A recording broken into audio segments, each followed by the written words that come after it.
Bonjour et bienvenue à ce message en ligne de l'Église Somerville Baptist Church. Pasteur Michel à votre service et au service du Seigneur Jésus dans sa parole.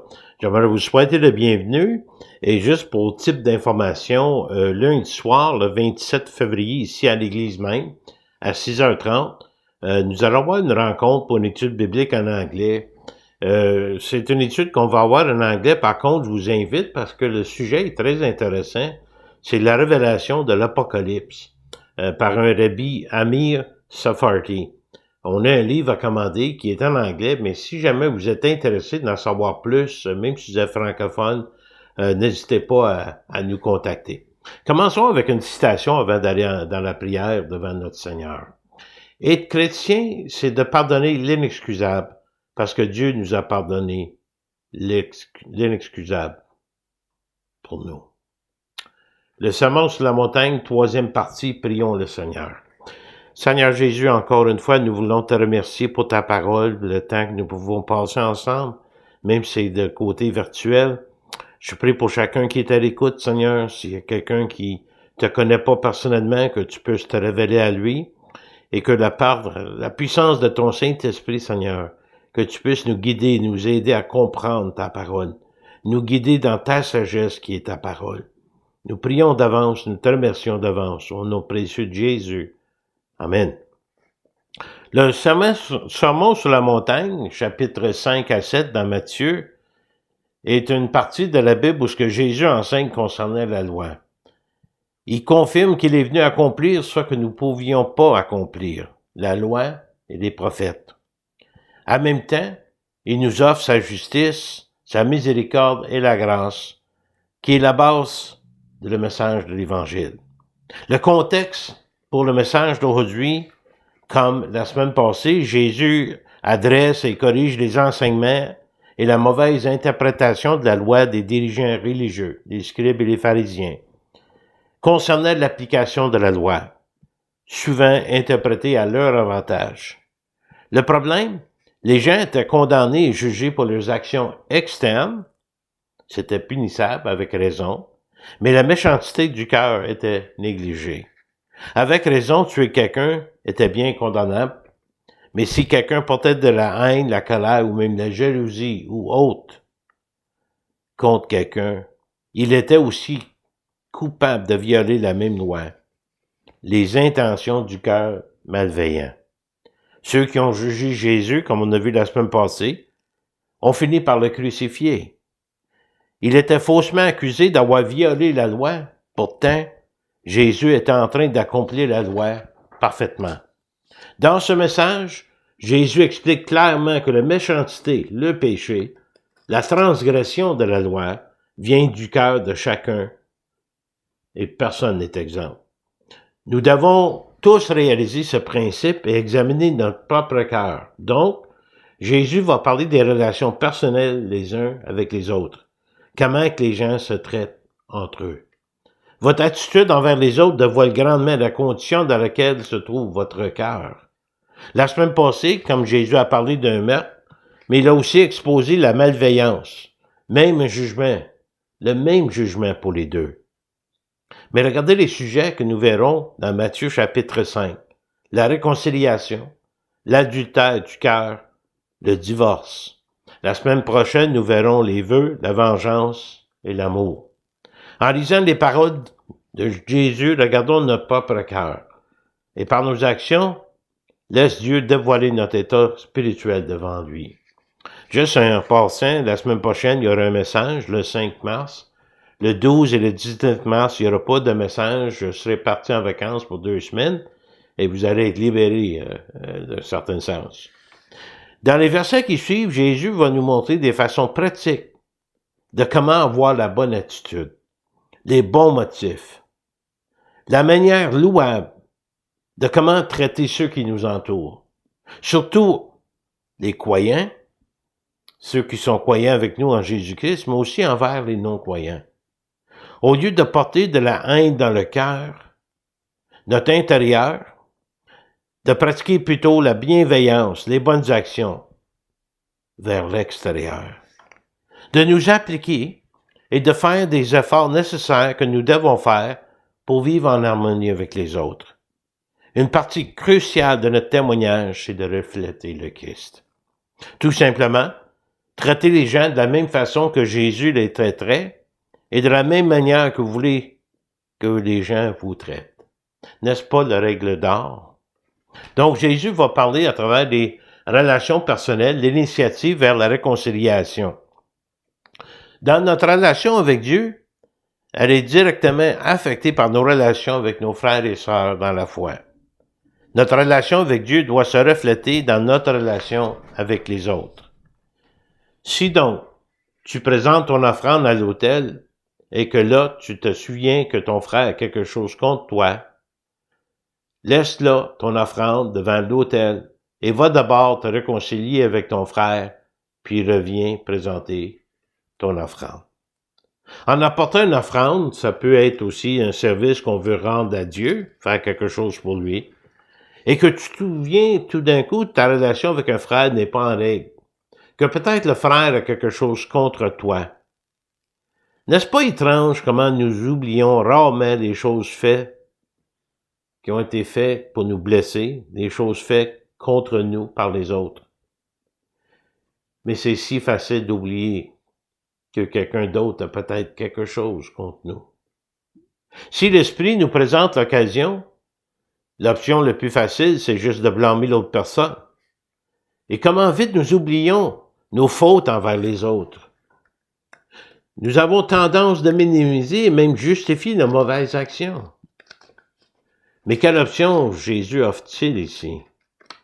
Jésus nous dit qu'il considère l'importance, c'est de se réconcilier avec un autre croyant, même avant de faire un devoir religieux. Donc, notre dévouement, notre service, leur valeur est grandement affectée par une relation brisée avec une autre personne, ou un conflit avec un autre, ou une blessure faite à un autre croyant peut causer beaucoup de dommages. Comme pasteur, j'ai vu les effets néfastes d'une relation qui se trouve brisée par le désaccord, colère, haine, orgueil, où tout le monde souffre mais ne sont pas prêts à arranger la situation. Croyants et non-croyants aussi. Des relations brisées, des chicanes sans fin, qui peuvent s'étendre jusque dans l'Église entière. Malheureusement, il y a de ceux qui choisissent de prendre pour un ou pour l'autre, mais nous devons rester neutres et prier pour la situation. Une question. Connaissez-vous des gens qui ne viennent pas à l'Église parce qu'il y en a d'autres qui viennent? Est-ce que l'Église n'est pas censée d'être une place où se trouve la réconciliation? D'abord entre Dieu et nous, mais entre nous comme croyants. Entre croyants qui se disent en relation avec Dieu, n'est-ce pas la place pour trouver le pardon et d'accorder le pardon les uns aux autres? Nous voyons ici le cercle vicieux du péché. Des relations et des vies brisées produisent des cœurs brisés. Et des cœurs brisés et des vies brisées produisent des relations brisées. C'est un cercle vicieux. Mais la bonne nouvelle, Jésus est venu pour guérir les personnes brisées. Avant Christ, on n'avait aucune relation avec Dieu. Mais Jésus nous apporte la possibilité d'être réconciliés avec Dieu le Père. En se donnant pour nous, il a vécu une séparation avec son Père pour nous. Voilà la valeur qu'il donne à notre relation avec lui et surtout à la réconciliation. Et chacun, sur une base individuelle, peut être réconcilié avec le Créateur.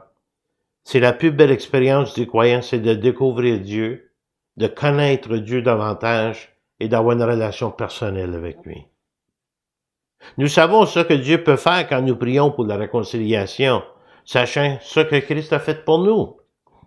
On va tourner dans Éphésiens 4, c'est Paul qui parle ici. Je vous exhorte donc, moi, le prisonnier dans le Seigneur, à marcher d'une manière digne de la vocation qui vous a été adressée, en toute humilité et douceur, avec patience, vous supportant les uns les autres avec charité, avec amour, vous efforçant de conserver l'unité de l'esprit par le lien de la paix. C'est pourquoi Renoncez au mensonge et que chacun vous parle selon la vérité à son prochain, car nous sommes membres les uns des autres. Parlez selon la vérité, ne mentez pas, n'excusez pas vos actions, n'exagérez pas non plus. N'apportez pas les choses hors proportion, comme des offenses pas pardonnables à vos yeux, et ne pas minimiser vos propres fautes. Tout est pardonnable en Christ. Regardez au verset 26, 27. Si vous vous mettez en colère, ne péchez point, que le soleil ne se couche pas sur votre colère, et ne donnez pas accès au diable. Si vous vous mettez en colère.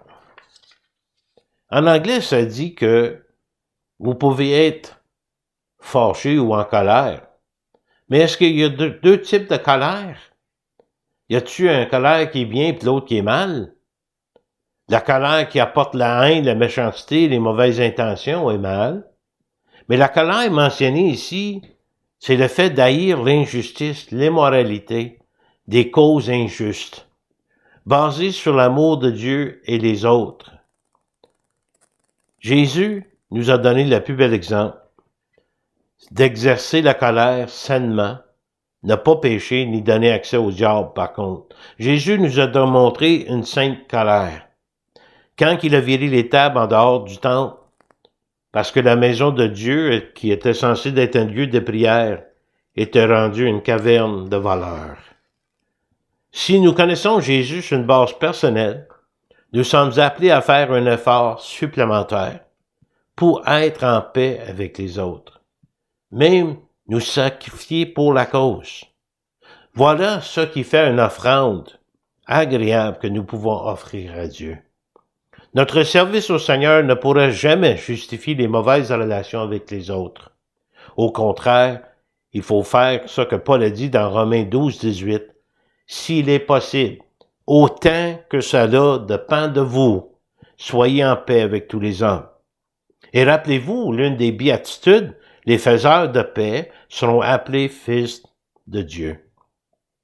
Si ça dépend de vous, vous pouvez pardonner ou vous pouvez demander pardon. Qu'est-ce que l'autre personne fait? C'est eux devant le Seigneur. Verset 25. Accorde-toi promptement avec ton adversaire pendant que tu es en chemin avec lui, de peur qu'il ne te livre au juge, que le juge ne te livre à l'officier de justice et que tu sois mis en prison. Je te dis en vérité, tu ne sortiras pas de là que tu n'aies payé le dernier quadrant, le dernier sou. D'abord, s'accorder avec son adversaire, c'est que ceux qui s'opposent à toi. Chercher la réconciliation avec faveur, avec hâte. Ne laissez pas le désaccord grandir ou la blessure s'aggravir. Et n'oubliez pas surtout, l'adversaire mentionné ici n'est pas le diable. Ne pas vous mettre en accord avec le diable, mais avec un frère ou une sœur. Pour ne pas déshonorer le nom de Christ, en ouvrant des plaies d'un autre, d'insister pour avoir le dernier mot. Si cela ne glorifie pas Dieu, si cela n'est pas édifiant pour les frères et sœurs, soyez en accord que vous n'êtes pas d'accord, mais pas au prix de votre relation. Ayez quand même une certaine amitié et un respect mutuel, sans être en accord. Vous savez, il y a un verset qui dit « Ils connaîtront que vous êtes mes disciples par l'amour que vous avez les uns pour les autres. » Qu'est-ce qui n'est pas écrit? Les gens connaîtront que vous êtes mes disciples si vous argumentez l'un avec l'autre. Quand on parle pour ne pas être jeté aux prisons, de manière de parler, la pénalité ultime à payer ne peut se régler avec de l'argent, c'est impossible. Il y a des blessures qu'on ne peut pas racheter. La prison ici n'est pas un lieu physique,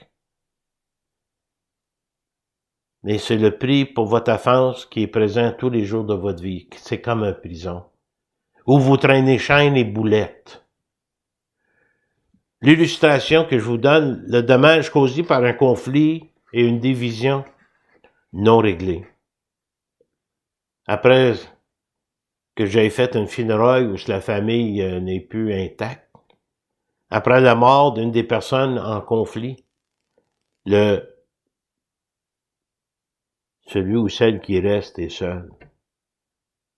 Sans être réconcilié avec la personne qui est décédée, qui portera le fardeau toute sa vie, où les conflits sont apportés jusqu'en éternité. Comment les personnes se trouvent prisonniers aujourd'hui? C'est ceux qui ne veulent pas se réconcilier avec Dieu, parce que bientôt ils feront face à la souffrance éternelle. Ça, mon ami, ça c'est la prison. Mais, y a-t-il des prisonniers spirituels dans la famille de Dieu? Malheureusement, il y aura toujours des disputes, des désaccords, même certaines divisions. Mais même avec des désaccords concernant la parole de Dieu, des principes bibliques, des doctrines incontournables, il faut se garder un certain respect, sauf si la personne défait la parole de Dieu. Des arguments sans fin sur les choses secondaires, les choses qui brisent notre témoignage et notre crédibilité devant les non-croyants. Cela communique que notre vieille nature n'a pas changé. Voulons-nous vraiment déshonorer le nom de Jésus de telle façon? L'application, voilà ce que j'appelle la méthode gants blancs doublés. Manipuler, pas manipuler dans le mauvais sens, mais travailler avec les gens, traiter les autres avec soin. Ne pas les offenser par nos paroles, nos actions, considérer les autres avant nous-mêmes. Faut toujours peser nos paroles, nos actions. On peut penser que c'est quelque chose qui blessera personne, mais ça peut être blessant pour quelqu'un qui a déjà vécu une expérience comme telle. En ayant 2 paires de gants blancs, en cas que le premier paire de gants déchire. Parce que les personnes assises à côté de vous sont appelées à vivre en unité puis en harmonie avec vous au nom de Christ. Ça en vaut l'effort de votre part et leur part. Parce que l'Église récolte collectivement ce que nous savons personnellement. Corky Calhoun. Jésus parle de relations personnelles, l'initiative vers la réconciliation. Maintenant, il va changer de sujet. Toujours dans les relations personnelles, il va parler de l'adultère du cœur. Comme Jésus avait interprété la loi auparavant de ne pas tuer son prochain, mais que d'avoir des pensées, de vouloir le tuer n'est pas mieux, c'est punissable tous les deux. Il va maintenant adresser le sujet d'adultère. Mon ami, quand on lit ces versets-là, on est tous coupables, n'est-ce pas? Si vous avez des yeux, si vous voyez, vous êtes coupables. Matthieu 5, 27. Vous avez appris qu'il a été dit, tu ne commettras point d'adultère. Mais moi, je vous dis que quiconque regarde une femme pour le convoiter a déjà commis un adultère avec elle dans son cœur. Ça peut être autant pour une femme qui regarde un homme, en passant. Vous avez appris. Jésus, encore une fois, va adresser les enseignements qui sont moitié vrais, selon les dirigeants religieux, qu'avec ordre punissait l'acte externe, les actions, mais par la suite négligeait les intentions du cœur, l'attitude interne des personnes. Jésus a choisi des sujets pas faciles ici, des sujets difficiles pour nous, mais pas pour lui. Mais encore une fois, Jésus démontre clairement que le mal, le péché se trouve dans le cœur de l'être humain, qui vient de l'intérieur. Verset 28. Attendez un peu. Jésus n'a pas dit ici que l'acte physique adultère et l'adultère dans le cœur sont pareils. Parce qu'il y aurait des gens qui se diraient, bon, si je le fais dans mon cœur, je suis aussi bien de le faire en vrai, de passer à l'acte. Mais écoutez bien, l'acte adultère est pire que d'avoir l'adultère dans son cœur, mais pas mieux d'aucune façon d'avoir l'adultère de son cœur. Jésus déclare que les deux sont péchés, que les deux sont prohibés dans la loi. Il y a des gens qui ne passent pas à l'acte de peur qu'ils soient découverts, mais dans leur cœur, ils pratiquent l'adultère tous les jours. Il est important de se garder de l'acte adultère, mais c'est pas mieux si nous nous excusons et nous exposons continuellement aux pensées adultères de notre cœur. En plus de convoiter quelqu'un, mais aussi de convoite certaines choses, pouvoir, argent et sexe. Ce qui est important, c'est ça que nous faisons avec ces mauvaises pensées. Si nous les nourrissons sans cesse, il y aura toujours le potentiel et le danger que ces pensées nous amènent à passer à l'acte. Mais à cause de notre état pécheur, il nous faut exercer le contrôle de soi par la puissance et la grâce de Dieu. Dieu ne vous donnera pas quelque chose qui est au-dessus de vos forces, et il va vous en donner une façon d'en sortir d'une tentation. Lui-même ne vous tente pas. Cela nous rappelle aussi que tous les mauvais actes de la vie, soit viol, abus sexuel, adultère, pour ne nommer que quelques-uns, qui ont été commises, ont commencé dans les pensées de l'agresseur. Quand les personnes décident volontairement de passer à l'action pour combler leurs désirs personnels, sans considérer sérieusement le mal que cela peut causer aux victimes. C'est comme l'instinct animal qui gagne sur le raisonnement logique humain. Satan est toujours là et prêt à aider les gens à faire le mal, mais de flirter avec le danger qui vous guette, le péché, est dangereux. Même aussi concernant les dépendances, drogue, alcool, pornographie, pour nommer que quelques-uns. En cédant à ces choses, vous pourriez vous trouver emprisonné à vie. Et parfois toute votre vie, si vous ne demandez pas de l'aide. Mais tout est possible pour le Seigneur d'être délivré. Ce qui nourrit l'imagination, les pensées, est extrêmement important. Et quand nous visons la justice du royaume, que doit être notre attitude envers ces dangers? De ne pas s'exposer à cela inutilement. Je vais vous donner un exemple bien simple. Pour ceux qui me connaissent, vous savez, j'aime le sucré, j'ai le bec sucré. Des beignes, le café, j'aime ça. Mais je peux pas en manger tout le temps, ça serait nocif pour ma santé d'abord. Mais si je me présentais chez Tim Hortons disant aux personnes au bord du comptoir, je dois pas manger de beignes, boire trop de café, puis je le répète, puis je suis assez là, je suis tenté continuellement.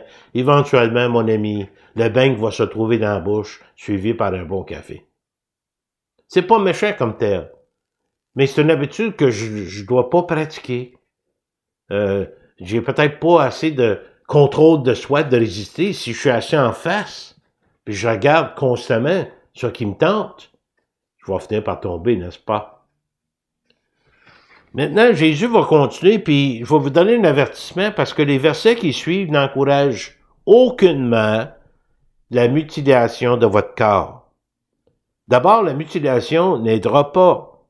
Même si vous n'êtes plus capable de passer à l'acte parce qu'il manque un membre de votre corps, vous aurez toujours les désirs qui seront présents.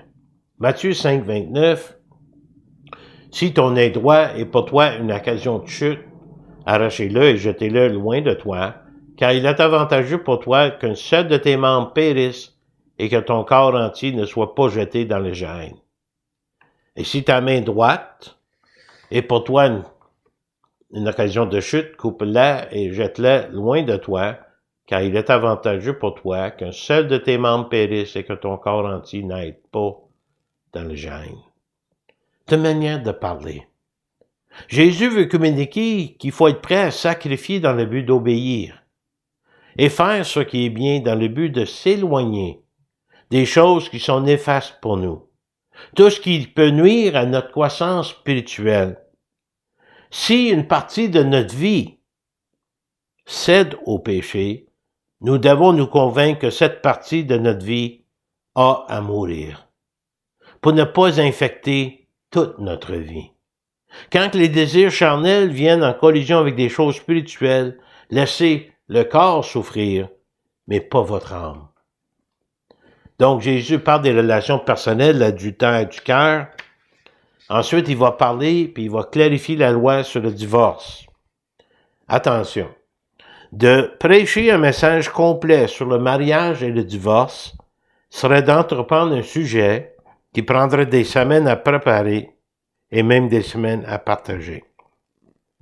Chose que nous savons, l'idéal pour Dieu, c'est le mariage à vie entre deux personnes, hommes et femmes, même là, parce qu'on est dans un monde de péché, arrive le divorce.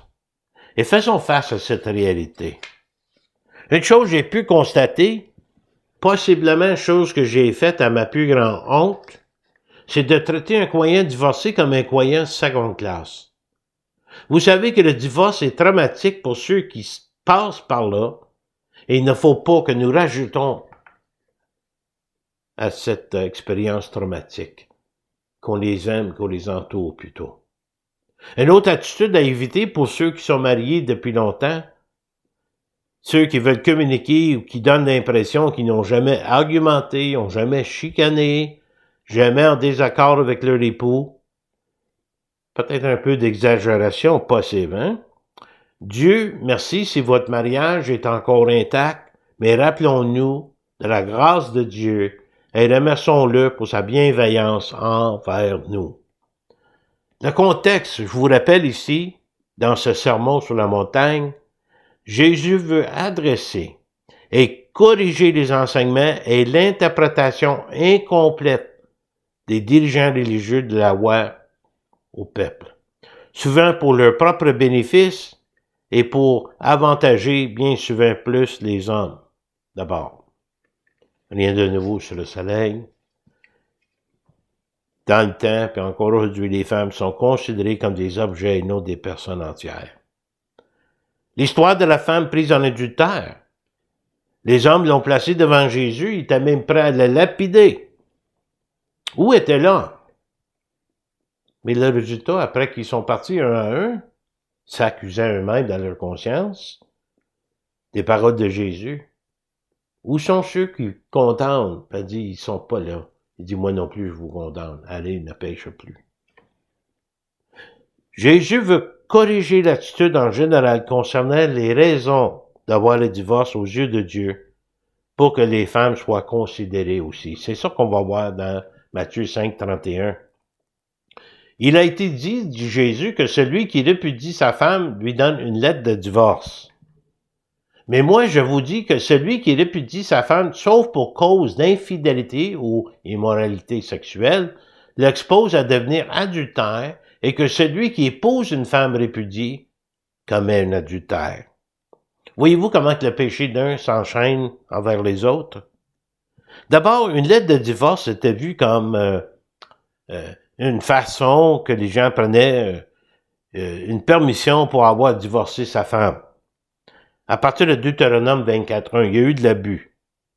En effet, n'importe quelle raison pouvait être justifiée pour un divorce.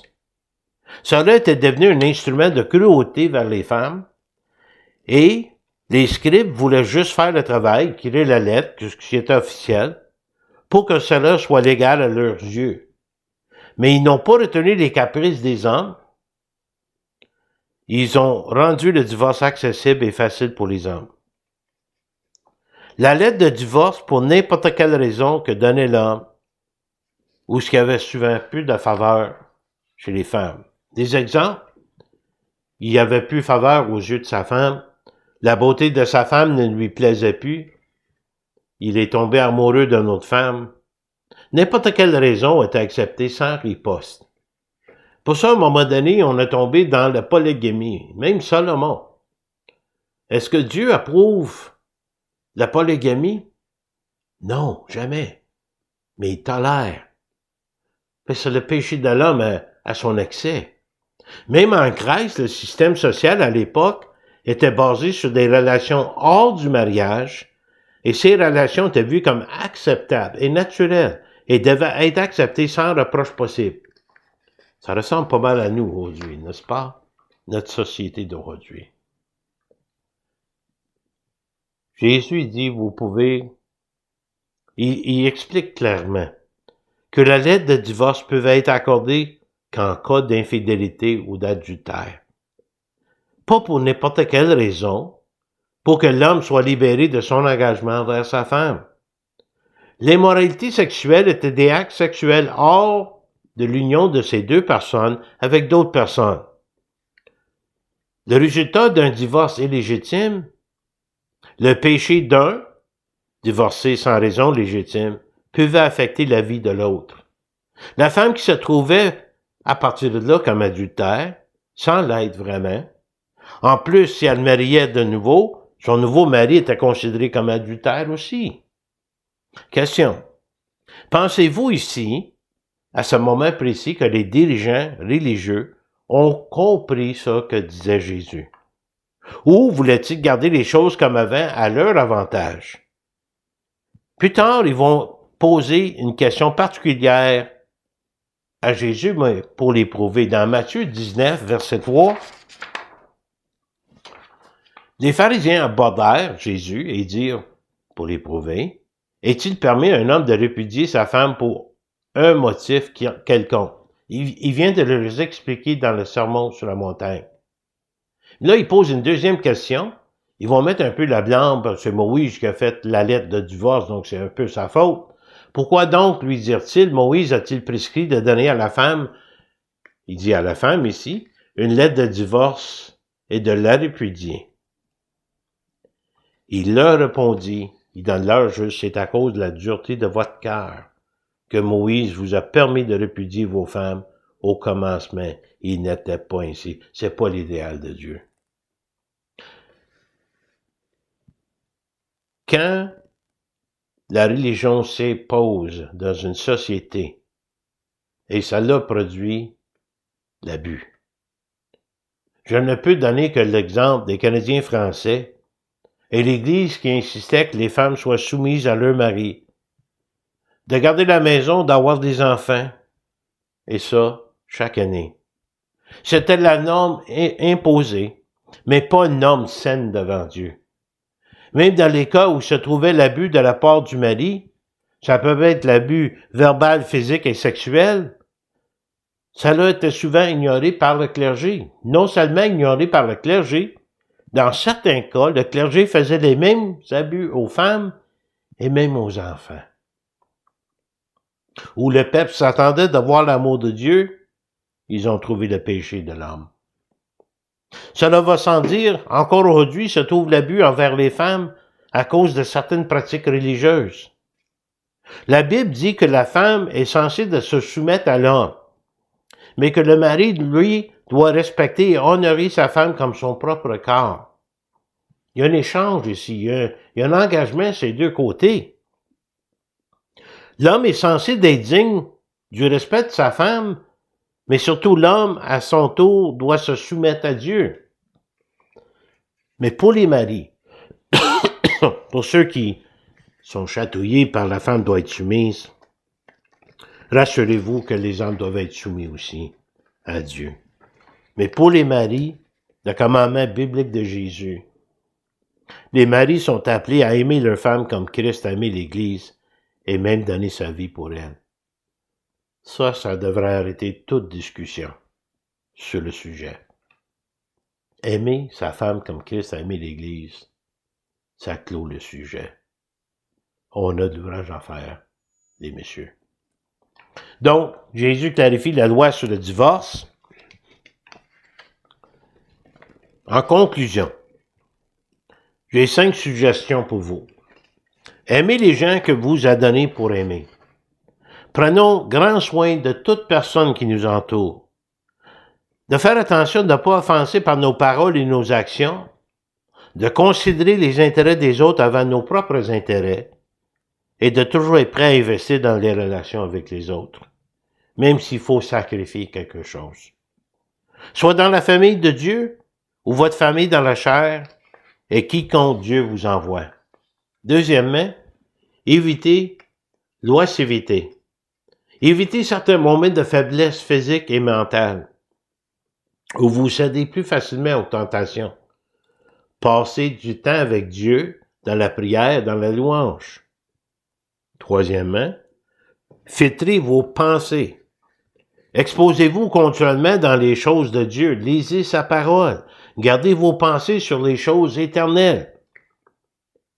Quatrièmement, laissons partir nos péchés favoris.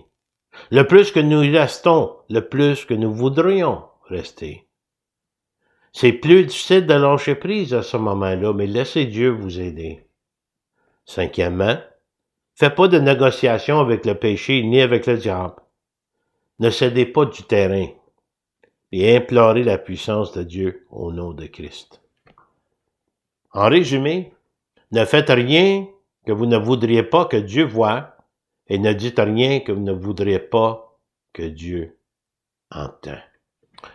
La semaine prochaine, nous verrons Jésus toujours dans les relations personnelles. Il va parler de justice et comportement. J'aimerais terminer avec 2 versets dans Romains 12, 1 et 2. Il y en a beaucoup qui connaissent ces versets par cœur. Paul dit, « Je vous exhorte donc, frères, par les compassions de Dieu, à offrir vos corps comme un sacrifice vivant, saint et agréable à Dieu, ce qui sera de votre part un culte raisonnable. Ne vous conformez pas au siècle présent, mais soyez transformés par le renouvellement de l'intelligence, afin que vous discerniez quelle est la volonté de Dieu, ce qui est bon, agréable et parfait. » C'est clair. Tournez à Dieu. Tournez à Dieu.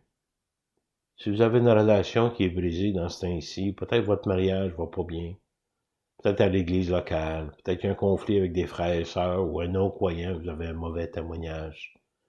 Tournez vers le Christ. Lui, il peut vous aider. Vous pouvez me contacter ici à l'église Sawyerville Baptist Church. Mon téléphone, c'est 819-889-2819, 819-889-2819. Aussi, mon courriel, mihoule@netrevolution.com, mihoule, toutes des lettres minuscules, @netrevolution.com. Recueil de prières, questions, commentaires, critiques, je suis ouvert à tout ça. N'hésitez pas à me contacter, ça me ferait plaisir de prendre du temps à vous jaser et prier avec vous pour vos besoins. Voulez-vous me joindre dans la prière à ce moment-ci? Seigneur Jésus, merci encore pour les conseils de Jésus, la vérité qui nous est donnée, Seigneur, qu'on a examiné nos cœurs, pas juste nos actions externes, mais qu'est-ce qui se passe en nous, dans notre cœur, dans notre tête. Et Seigneur, on te demande par ta grâce que s'il y a des relations qu'on peut encore être réconcilié avec une personne, que tu puisses ouvrir la porte, Seigneur, qu'on soit d'accord d'y aller. Qu'on soit même d'accord de demander pardon dans les cas où ce n'était pas notre faute. Que honnêtement, c'est l'autre qui nous a blessés. Il faut souvent sacrifier des choses, Seigneur, pour le bien de tous. Comme tu as fait à la croix. Seigneur, je prie pour ceux qui sont à l'écoute, s'il y a quelqu'un qui ne te connaît pas personnellement, que par la conviction du Saint-Esprit, puisse leur montrer leurs besoins. C'est temps de sortir de la prison, Seigneur, d'être libéré en Christ. Nous te remercions, nous te prions, nous te louons, au nom précieux de Jésus. Amen. Merci pour votre fidélité dans l'écoute, que Dieu vous garde, qu'il vous bénisse, qu'il vous protège, et à la prochaine fois.